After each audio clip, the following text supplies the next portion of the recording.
करेंगे, कितनी लाशें गिरेंगी तब आंदोलन करेंगे। विपक्ष के विधायक हैं और सत्ता पक्ष के नेता के पीछे दुबक करके जाकर खड़े हो जाते हैं।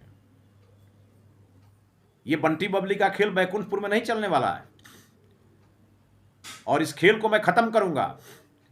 कोई माफिया होगा उसको मैं छोड़ने वाला नहीं हूं और जनता का समर्थन मुझे प्राप्त है।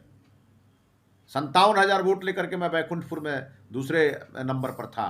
ये बहुत ही दुखद और दुर्भाग्यपूर्ण है। जैसे ही घटना का पता चला तो मैं स्वयं और हमारे बिहार सरकार के माननीय मंत्री श्री जनक राम जी, हम लोग स्वयं पीड़ितों से जाकर के मिले और वहाँ जाकर के पता चला कि जो जहरीली शराब है वो स्थानीय स्तर पर सप्लाई हुई है और अब तो पुलिस ने जो उद्भेदन किया है उसमें बैकुंठपुर के बहरामपुर दियारे से भट्ठी को ध्वस्त किया गया है और जिम्मेवार लोगों पर एफआईआर करके उसकी जांच भी चल रही है और धरपकड़ शुरू है। तो सबसे बड़ी बात है कि सरकार ने शराबबंदी की है। शराबबंदी में बहुत कड़े कानून भी बनाए गए हैं और उसके बावजूद न पीना कम हो रहा है और न इसकी तस्करी कम हो रही है और इसका असर ये पड़ रहा है कि जो शराब माफिया हैं वो उनका चेन धीरे धीरे बढ़ता जा रहा है और उनके इस कुकृत्य के कारण लगातार गरीब मर रहे हैं। सामाजिक स्तर पर इसके अभियान को चलाने की ज़रूरत है कि शराब पीने वाले और शराब पिलाने वाले का सामाजिक बहिष्कार होना चाहिए। गोपालगंज में जो चीज़ें आ रही हैं उसमें चीज़ें आ रही हैं कि एक ऐसा वर्ग है जो लगातार राष्ट्रीय जनता दल का समर्थक रहा है और वह वर्ग इसके माध्यम से बड़े पैमाने पर शराब की तस्करी कर रहा है और मरने वालों में सर्वाधिक अनुसूचित जाति के लोग हैं, जो गरीब हैं, जिनको इस बात का अंदाज़ा नहीं है कि जो शराब आज वो पी रहे हैं वो कल उनकी जान ले सकती है। मरने वालों के प्रति मेरी पूरी सहानुभूति है, उनके परिवार के प्रति हम लोगों के मन में बहुत दुख है, लेकिन जब शराबबंदी है तो शराब पीना भी अपराध है और मुझे लगता है कि पुलिस प्रशासन को ऐसे माफिया और उनसे जुड़े लोगों की पूरी तफ्तीश से उसकी जांच होनी चाहिए। कौन है जो आज बैकुंठपुर में शराब की तस्करी को बढ़ावा दे रहा है? मैं भी 5 साल विधायक था, मेरे रहते इस प्रकार की कोई घटना नहीं हुई। थर थर कांपते थे वहाँ पर शराब बेचने वाले और शराब के धंधे में लिप्त लोग।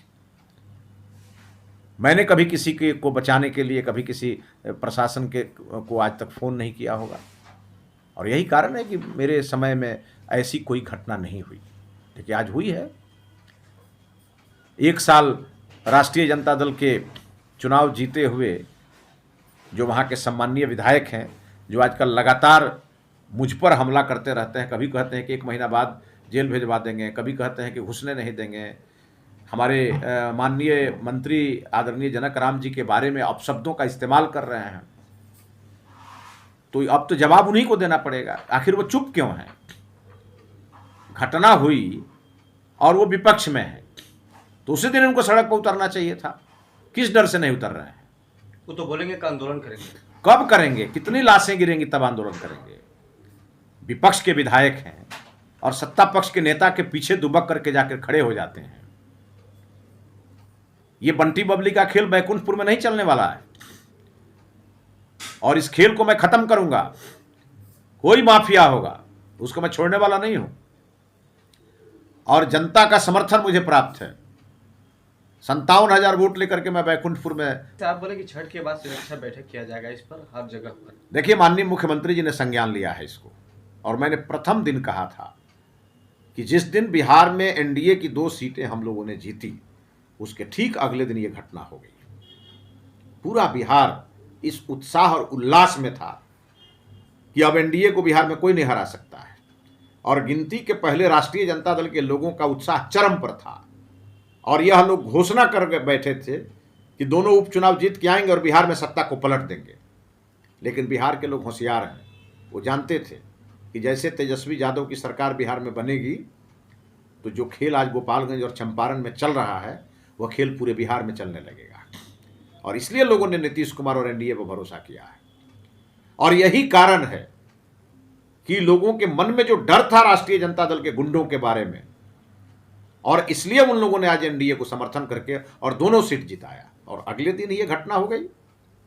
आज तो नाम सामने आ रहे हैं, कौन है वो लोग। विधायक को आंदोलन करने का बड़ा शौक है तो करें ना आंदोलन उनके खिलाफ, जिन लोगों ने शराब का उत्पादन किया और शराब का सप्लाई किया, करें उनके घर को सील कराने के लिए आगे आए, उनकी संपत्ति को अटैच करने के लिए आगे आए। और वो क्या आगे आएंगे, खुद तो शराब पीने के मामले में जेल जा चुके हैं। उनका तो चोरी दामन का संबंध है इन लोगों से।